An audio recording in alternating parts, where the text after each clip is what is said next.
الشيخ بتاع الغلابه. معروف ان هو بتاع الغلابه. سيب لك العنوان والاسعار وكل حاجه في اخر الفيديو ده كمان. اكيد لو نزلت شارع العطار في وسط شارع محمد علي وما عرفتش الشيخ يبقى انت فايت. هنا في شارع العطار عند الشيخ تاخد لك واحد مانجا بيها ب 10 جنيه بس. الشيخ محمد سيبوه في حاله يا اولاد باذن الله عند الشرقاوي هنا الغلبان بياكل ويشرب ويظبط 100 عشان عارفين اللي انا ما بستغلش، ما ببيعش ب 20 ولا ب 30 ولا ب 40، ببيع ب 10 جنيه. فيها شغل وفيها مانجا هيل، يعني تاكل وتشرب مش بتشرب بس. والكوبايه هنا ب 10 جنيه. حاجه بقى مش موجوده في مصر، نحمد الله. دي بتاعت الغلابه يعني ب 15 جنيه. عاديه بقى مانجا وفراوله وجوافه وكل حاجه كل حاجه. المانجا دي بلاقيها قريبه دي بقى نحمد الله. يعني انا بروح على السوق يا كريم يا رب.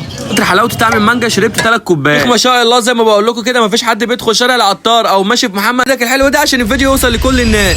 الشيخ بتاع الغلابه. معروف ان هو بتاع الغلابه. سيب لك العنوان والاسعار وكل حاجه في اخر الفيديو ده كمان. اكيد لو نزلت شارع العطار في وسط شارع محمد علي وما عرفتش الشيخ يبقى انت فايت. هنا في شارع العطار عند الشيخ تاخد لك واحد مانجا بيها ب 10 جنيه بس. الشيخ محمد سيبوه في حاله يا اولاد باذن الله عند الشرقاوي هنا الغلبان بياكل ويشرب ويظبط 100 عشان عارفين اللي انا ما بستغلش، ما ببيعش ب 20 ولا ب 30 ولا ب 40، ببيع ب 10 جنيه.